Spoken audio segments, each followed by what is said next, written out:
ये है आपका अपना चैनल माई पोर्टल। साथियों, आज हम बात करते हैं टीचर मॉड्यूल में टीचर के इनएक्टिव प्रोफाइल के संबंध में।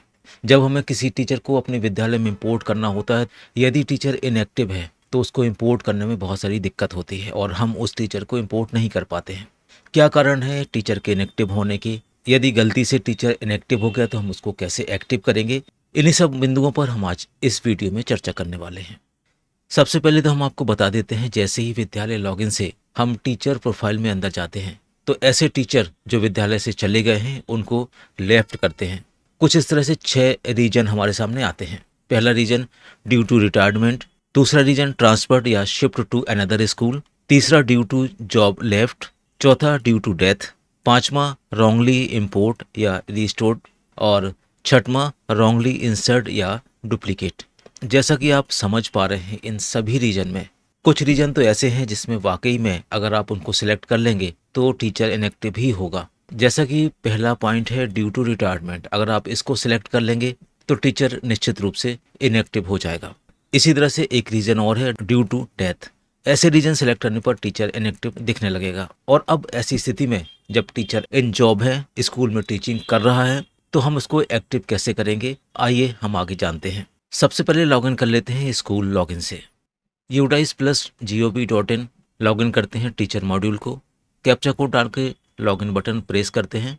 लॉगिन हो जाने के बाद आपको जाना है टीचर DCF मॉड्यूल पर। यहाँ पहुँचने के बाद आपको टीचिंग स्टाफ्स के नंबर दिखाई देंगे कि इस विद्यालय में कितने शिक्षक हैं। आप उस नंबर पर क्लिक कर लीजिए। जैसे ही आप नंबर पर क्लिक करेंगे तो आपको यहाँ पर टीचर की लिस्ट, इनकी बहुत सारी इन्फॉर्मेशन होगी। अब ऐसे टीचर जो स्कूल से लेफ्ट हो गए हैं उनके लिए एक अलग से ऑप्शन दिया है लेफ्ट स्कूल का। लेफ्ट स्कूल आप क्लिक कर लेंगे।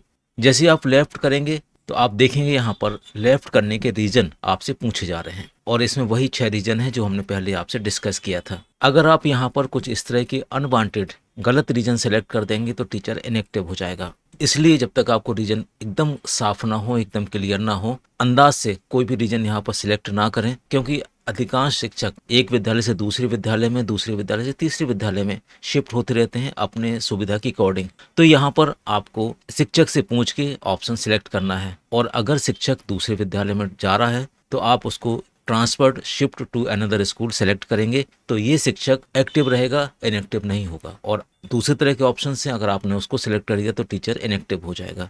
अब ऐसी स्थिति में आपसे अगर गलत रीजन सिलेक्ट हो गया है तो इसके 2 तरीके हैं। अब इसको सही करने के 2 रीजन हैं। पहला तो यह है कि विद्यालय जिसने उस शिक्षक को लेफ्ट किया है वो अपने इस रीजन को जाकर अपडेट कर दें, ट्रांसफर्ड या शिफ्ट अनदर स्कूल कर दें, डेट डाल दें, फिर इसको लेफ्ट स्कूल करेंगे तो ये टीचर एक्टिव श्रेणी में आ जाएगा।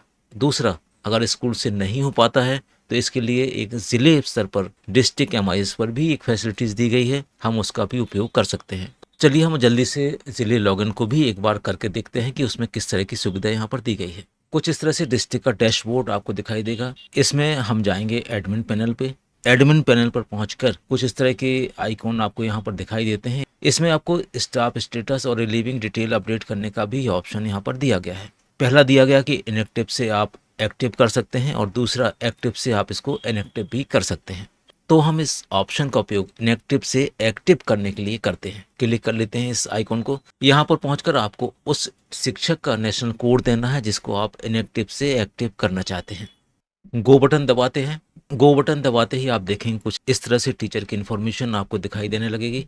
यहाँ पर जाकर आपको रिलीविंग स्टेटस अपडेट करने की फैसिलिटीज दी गई है।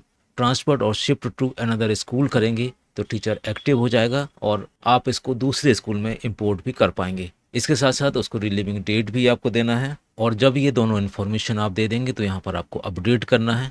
अपडेट पर एक छोटा सा कंफर्मेशन मैसेज आपको प्राप्त होगा। यहाँ पर अपडेट बटन दबाएंगे और फिर मैसेज आ जाएगा staff relieving detail successfully updated. और यहाँ पर आप देखेंगे जो पहले इनएक्टिव लिखा था अब ये यहाँ पर एक्टिव लिखकर आ जाएगा। इस तरह से जो भी गलती से टीचर इनएक्टिव हो गए हैं उनको आप एक्टिव कर सकते हैं। स्कूल स्तर से प्रयास करिएगा जिस स्कूल ने लेफ्ट किया है वहाँ से रिलीविंग अपडेट कराने का, और दूसरा जिले स्तर पर भी उपलब्ध है।